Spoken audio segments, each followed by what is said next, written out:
Hello everyone. आज 10वां दिन है जिसमें हम JLO 2013 का पेपर 2 जो CPC और CRPC का उसको एक्सप्लेन करेंगे। इससे पहले हम आपको 92 प्रश्न दे चुके हैं। आज 93 से लेकर 99 प्रश्न करा देंगे। पहला प्रश्न 93 वहाँ है आपके सामने।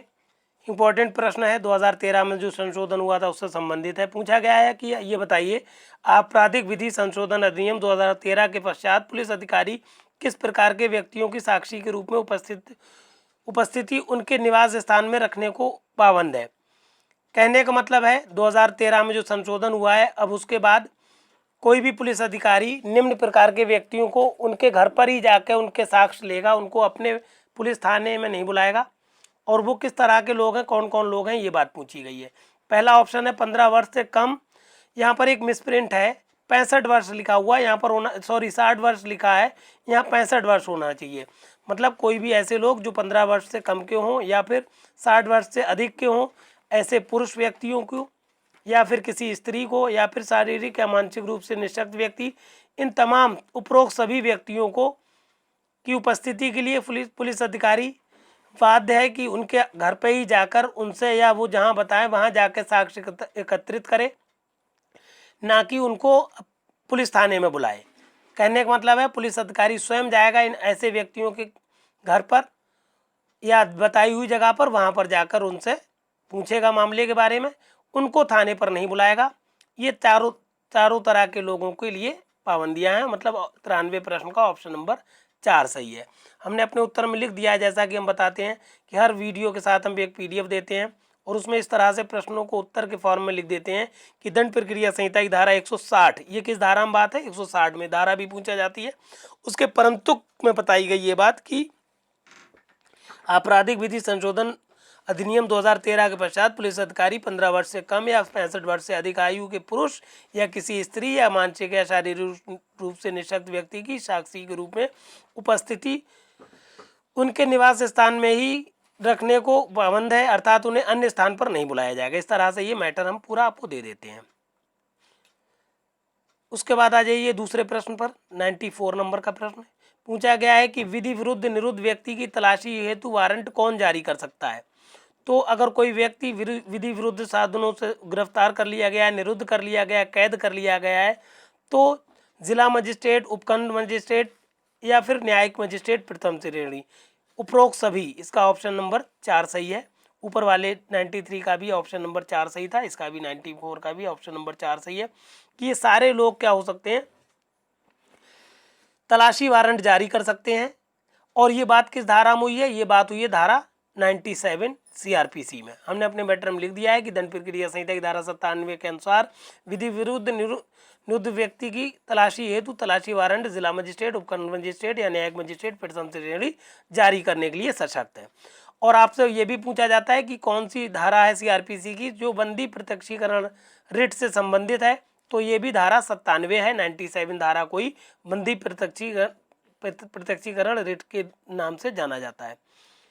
फिर आ जाइए प्रश्न संख्या 95 में। आपसे पूछा गया कि ये बताइए कि दंड प्रक्रिया संहिता की धारा 195 के अंतर्गत न्यायालय शब्द में कौन कौन सम्मिलित है।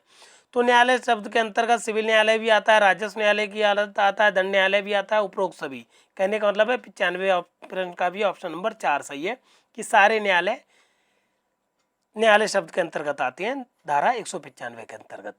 फिर 96 प्रश्न में पूछा गया कि ये बताइए दंड प्रक्रिया संहिता 1973 की निम्न में से किस धारा जुर्माना देने में व्यतिक्रम होने पर मजिस्ट्रेट न्यायालय द्वारा कारावास के दंडादेश की व्यवस्था कर सकता है। तो CRPC की धारा 30(1) में बताया गया है कि अगर कोई व्यक्ति जुर्माना नहीं दे रहा है तो उसको क्या होगा, कारावास दिया जाएगा। और कितना दिया जाएगा, अधिकतम 1/4। कहने का मतलब है जैसे मान लीजिए किसी व्यक्ति को अधिकतम 1/4 का मतलब है जो भी उसके लिए सजा होती है उसका अधिकतम का 1/4। कहने का मतलब है जैसे मान लीजिए चोरी की सजा 3 साल तक का है, अधिकतम दंड चोरी में 3 साल तक का है। तो अगर कोई व्यक्ति 3 साल, कोई उसको सजा मान लीजिए 1 साल की हुई और उस पर जुर्माना लगा दिया गया, तो अगर अब वो जुर्माना नहीं देगा तो उसका 3 साल का होता है जाके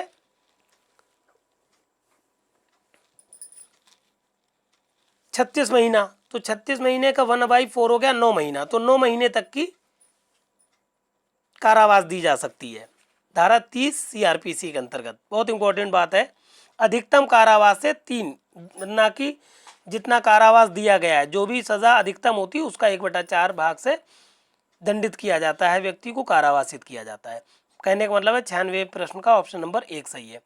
97 प्रश्न में पूछा गया है कि प्रथम वर्ग न्यायिक मजिस्ट्रेट की नियुक्ति कौन करता है। तो प्रथम वर्ग मजिस्ट्रेट की नियुक्ति उच्च न्यायालय द्वारा की जाती है। और ये किस धारा में बात हुई है, ये भी आपको ध्यान रखना, हमने अपने मैटर में लिख दिया है कि दंड प्रक्रिया संहिता की धारा 11 के अनुसार प्रथम वर्ग न्यायिक मजिस्ट्रेट की नियुक्ति उच्च न्यायालय द्वारा की जाती है। ऑप्शन नंबर 2 सही हो गया 97 प्रश्न का। 98 प्रश्न में पूछा गया, ये बताइए अभियुक्त के दोष सिद्धि पर शांति एवं सदाचार बनाए रखने के लिए बंधपत्र निष्पादन करने का आदेश कौन दे सकता है या कौन सशक्त है। तो पहले ये 98 और 99 दोनों प्रश्न एक जैसे हैं, 99 प्रश्न भी इसी की तरह है, अभी इसी पर बात करेंगे हम, पहले 98 समझ ले। कहने का मतलब है अगर कोई व्यक्ति दोष सिद्ध कर दिया गया है तो दोष सिद्ध व्यक्ति की प्रशांति के लिए सिर्फ और सिर्फ सत्र न्यायाधीश या न्यायिक मजिस्ट्रेट प्रथम श्रेणी ही प्रतिभूत ले सकते हैं।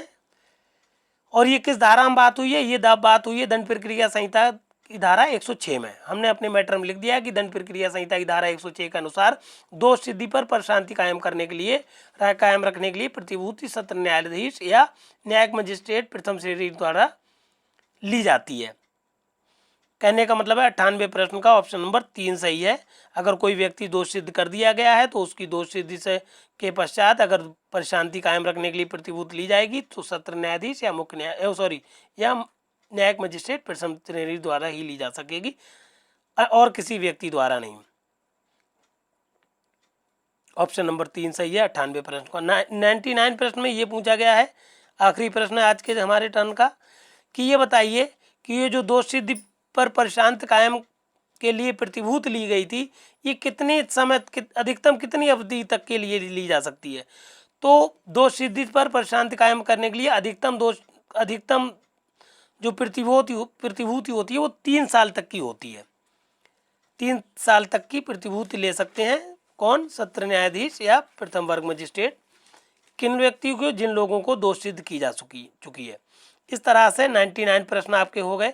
और जैसा कि हम बता चुके हैं हर वीडियो में इस तरह से हैंड रिटन नोट्स का हम PDF देते हैं, इसीलिए कोई भी मिसप्रिंट होने का कोई चांस नहीं है, कोई भी त्रुटि होने का कोई यहाँ पर चांस है ही नहीं। कंप्लीट मैटर है, प्यूरिफाइड मैटर है, इसीलिए अपने सारे साथियों को ये मैटर शेयर कर दीजिए। और इससे पहले हम बता चुके हैं कि पूरा JLO राजस्थान का सिलेबस हम अपने YouTube चैनल पर दे चुके हैं। सारी वहाँ पर हमने प्लेलिस्ट बना दी है, कंप्लीट CRPC, कंप्लीट CPC की भी, complete evidence act, complete constitution act. इससे पहले पूरा मैटर होगा और कॉन्स्टिट्यूशन के 2013, 14 और 19 का पेपर हम दे चुके हैं सॉल्व करके। ये 13-19 का पेपर हम पेपर 2 CRPC CPC का भी दे चुके हैं और 2013-14 का ये पेपर अब हम सॉल्व करा रहे हैं। और जब तक आपका पेपर होगा तब तक सारे प्रीवियस ईयर के क्वेश्चन पेपर दे चुके होंगे, हम दे देंगे आपको। इसीलिए आपका रिवीजन भी करा देते हैं पर डे 10 मिनट लेके आपसे, और 20-30 क्वेश्चंस का डिस्कशन करा देते हैं, इसलिए आपका रिवीजन भी होता रहता है। और पूरा सिलेबस तो हम करा चुके हैं। हमारे चैनल को सब्सक्राइब कर लीजिए, सारी चीज़ आप फ्री ऑफ कॉस्ट पा जाएंगे हमारे चैनल पर। और अगर कोई असुविधा हो तो हमारे नंबर हमने वहाँ दिया हुआ है, तो हमसे संपर्क कर लीजिए, व्हाट्सएप नंबर है वो। और ये मैटर सारे साथियों को शेयर कर दीजिए। और अगर अभी तक आपने हमारे चैनल को सब्सक्राइब नहीं किया है तो सब्सक्राइब ज़रूर कर लीजिए। धन्यवाद।